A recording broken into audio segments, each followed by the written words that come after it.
Hello, allow me to introduce myself as Father Bill Headley, really Professor Bill Headley.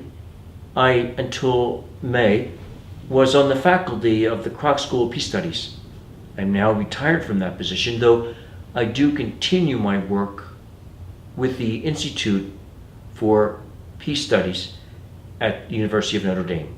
Personally, one of my biases is that my life is like anybody else's. This is part of a project that we are experimenting with to tell part of the story of my work for peace studies. But I've been persuaded by fellow faculty members and some of my friends that maybe it would be good to do this. And we've reached into a pile of stories, if you will, and drawn out one that we want to share with you. I was, at that particular time, coming into Islamabad, the capital of Pakistan. And as I came, I received a strange instruction to not come with my clerical clothing, which I normally do not anyway go into a country. I always have it with me because we many times are called into some formal environment, and so I have it for that purpose. And anyway, I followed their directive, and when I got in, I heard about this tragedy that took place in one of the local churches, not my own denomination's church, but another church, particularly used by Europeans and Americans when they were working there. And I'd like to hear a little bit about that story, and my colleague here who's working with me, Stephen Jordan, will begin this story.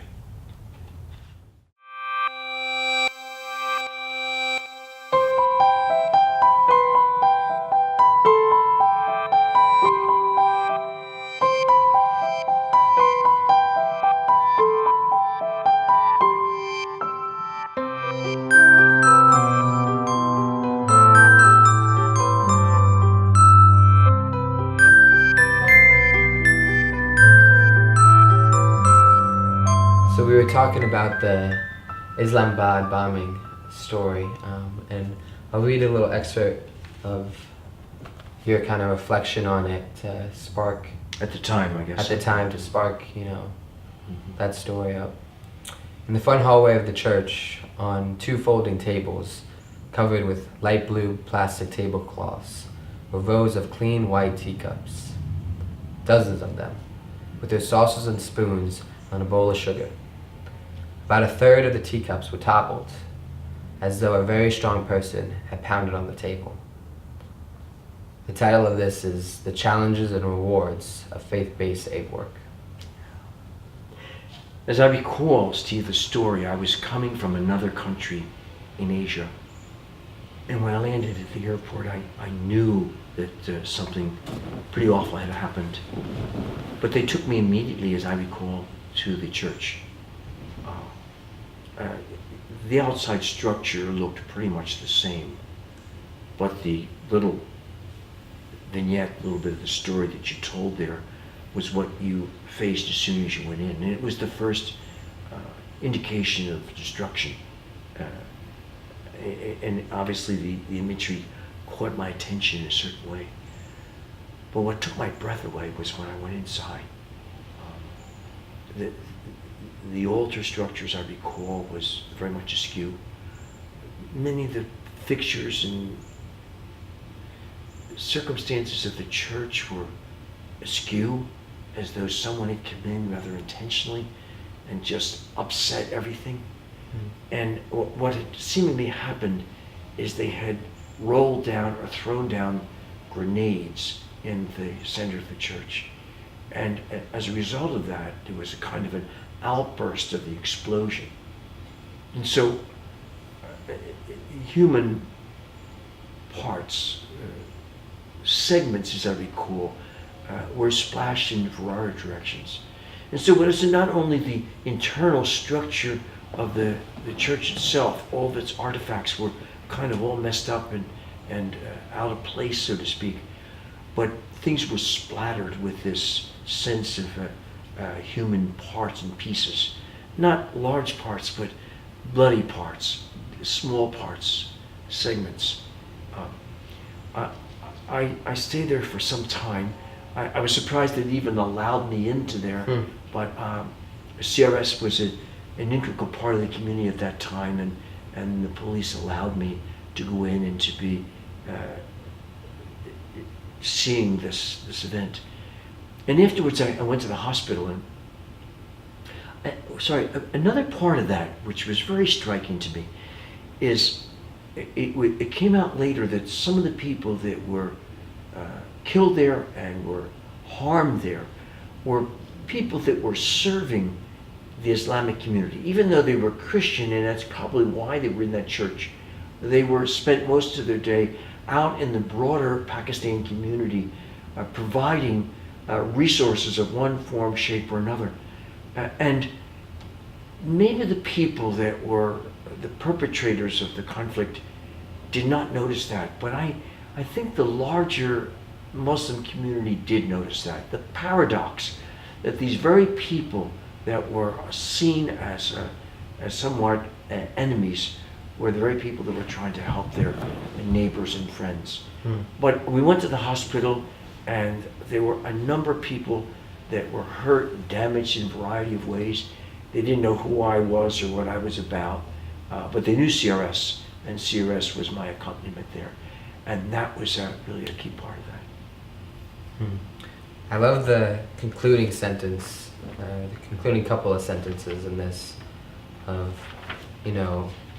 interreligious peace building and what it means to, go into a foreign country and, give aid and help others. And this sentence really hits, these concrete improvements, like the bonds of interfaith partnership that help form them, cannot be cracked by grenade blasts.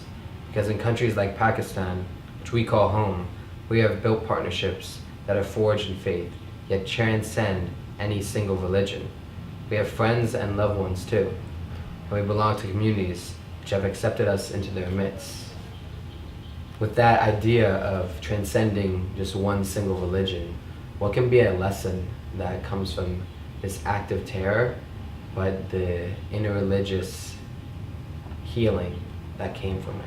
Yeah, I think that the great lesson was what I referred to, that some of the people in the church themselves were in service to the community. And the community understood this. So more than any kind of talking about interreligious peace building, the witness that people had given in some ways their lives or some of their health to be in this country and to be of service to the people, and that had to be a witness to the Muslim people of the community, fair-minded Muslim people. And with any act of terror, there's often fear coming out of it, and pain, and feeling like there needs to be reconciliation. How can we, be able to be there for other people who have been hurt in these types of ways, and take them away from pain and anger to be more towards community building and love and peace? Well, I gave you the telling example there that I went to the hospital as a person of faith. At that time they knew I was a priest. That became evident in the conversation. And that I was coming because we were concerned about them.